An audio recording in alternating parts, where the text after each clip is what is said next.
please. What's your take on the first, the beginning of the sermon when it Yeah. talks about the Shaytan? Okay. We will not manage to treat you for the big things, but the small things. Okay. And we also talk about this sermon from our time, right? What do you foresee in UK? What he means by the little things? And you can see he's kind of involved in the industry right now. Sure, yeah, right. Normally, I'm not aware of this because they don't Yeah. really Yeah, right. this, but it seems to me, since I became Muslim, the Muslim are so careless Yeah, about that. right. It's a big frustration for me. Yeah, I get it, yeah. Because like I recently I read again the sermon. Yeah. At Eid. I said, SubhanAllah, that's the first thing he said. Yeah, right, yeah. First thing, so it means take Eid. It's the first thing I want to talk to you about. It's not the spas, not to do Yeah, no, I understand. Be careful of the Shaytan. Yeah. And it seems really, nobody cares. Really, Yeah, because yeah. this is the feeling I have, and maybe we care about the personal way, like whisper to us, we are careful, zikr, but on a global society, Yes. is involved in any matter.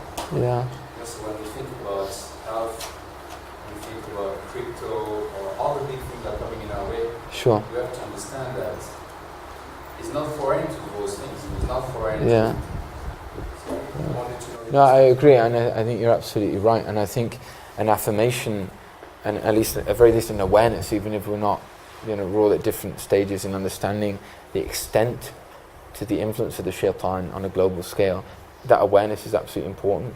But then I think that's one thing, and then what we can do in regards to that is perhaps something different. And I think what the Prophet ﷺ always taught was taking care of oneself is not to kind of out of neglect for one's family or one's community, the broader society, and a global community. I mean, the one that does not care about the affairs of the Muslims is not from them. The care for the ummah is one of the attributes of authentic spirituality. That's why I made the point. It's very important that spirituality isn't this kind of, the reason why I said authentic is because often people can, live a life and think that they're engaged in spirituality. It's just by reading memes online and retweeting them. And that kind of spirituality is intense, and it's inherently practical, both to the self and to others. One of the things that's attributed, I don't like to the meaning is true. There's a lot of stuff that's quoted from Rumi, which I don't know the sort. I don't read classical Persian. I'd have to refer back to those that do. But I thought it resonated because it's come, and in terms of the general, the ethos of our tradition is, that he said, or it said that he said, yesterday I was clever, so I tried to change the world. But today I'm wise, so I've decided to change myself. And the reason for that is because the prophetic strategy, if you like, is always to take care of the self. So we have many, many invocations in terms of, an access into the unseen, how to protect ourselves from unseen entities, things. We believe in this.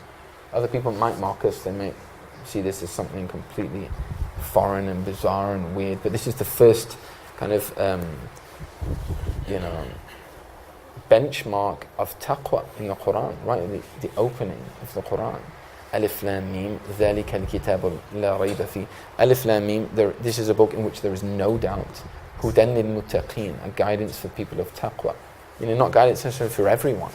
We lead many people, we guide many people by it, and we lead many people astray by it. The Quran inherently, all of the groups which have been astray, typically they'll quote the Quran, but it's a misinterpretation of the Quran. So claiming, I follow the Quran and the Sunnah is not inherently a claim of authenticity. We have to look in terms of sanad and veracity of one's capacity to interpret the meanings of it. What lineage do you go back to? Where's the source of your knowledge? But then Allah says about its guidance for people of taqwa. What does taqwa mean? It comes from a word which you could say God consciousness. It's related to fear. There are instances in the Quran where it talks about love. Taqwa meaning in the sense of love. But the first point is الَّذِينَ يُؤْمِنُونَ بِالْغَيْبِ. those that believe in the unseen. So the first kind of entry point into true consciousness is you have the capacity to at least believe that, as you say, seeing is believing. Not in our tradition. There are things which we don't see, which are beyond the tangible physical realm, which we believe in. And the Prophet ﷺ, as we talked about the social aspect, we talked about things, there are many things within the final sermon, we didn't, it's really a kind of it's an entire course which we could unpack. But just for brevity of time, absolutely, the incitement to protect oneself from the shaitan. رَبِّي أَعُوذُ بِكَ مِنْ هَمَزَاتِ الشَّيَاطِينِ وَأَعُوذُ بِكَ رَبِّي يَحْضُرُونَ. That's a prophetic dua, but it's actually from the very text of the Quran. It's from the Quran.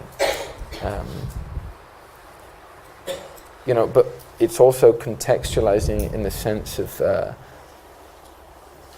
if spirituality, by which we mean an authentic path of ihsan, is the prophetic word. I'm not fully convinced that spirituality is necessarily the best word, but it's just a lack of fluency, in expressing spiritual terms in the English language. It doesn't lend itself to unseen things. It's a very technical language. But we have, that which pertains to the spirit, that which is to do with your ruh, your inward unseen entity.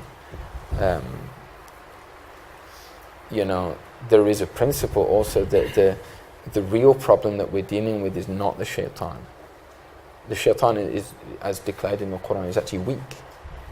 So that's why typically in a time now, the focus is not that we ignore the shaitan or the potentiality for an adverse or negative influence in our lives, but it's redressing the root, and the root is typically the nafs, it's the ego. They would say in classical scholarship, in a line of poetry, in fact, that the nafs is actually more detrimental or scarier than 70 shaitans. And 70 in the Arabic language means an infinitude. It doesn't mean 69 times, then we've worked it out. It means is way worse than, So the rectification of the ego, by implication, gives you the tools and the apparatus to deal with the shaitan. It's because we've neglected that largely as an ummah, is that the shaitan has found a way in and he's gained strength. Even practices such as simple as saying Bismillah before we eat. The Prophet didn't do that to waste people's time. He did it because it had profound implications. It's a means and a source for placing barakah. Once again, this unseen thing. Well, I want, quantity, not quality. We're a tradition of quality. We're a tradition of barakah. So when we say Bismillah, if we don't say that in our food, it's severed from the barakah because the shaitan partakes in it. But a lot of that is just rerouting is in following the Prophet ﷺ. If we follow him, and this is a general roadmap, the more we follow him, the more all of these things, will start to fall into place. We'll know how to protect ourselves from these unseen entities which we believe in, and also have an active and true, the point being isn't just that we engage on the social field. And that's one of the big tricks, I think, of the shaitan, that Muslims are out parading, screaming in the streets. Where's the example of that in the seerah?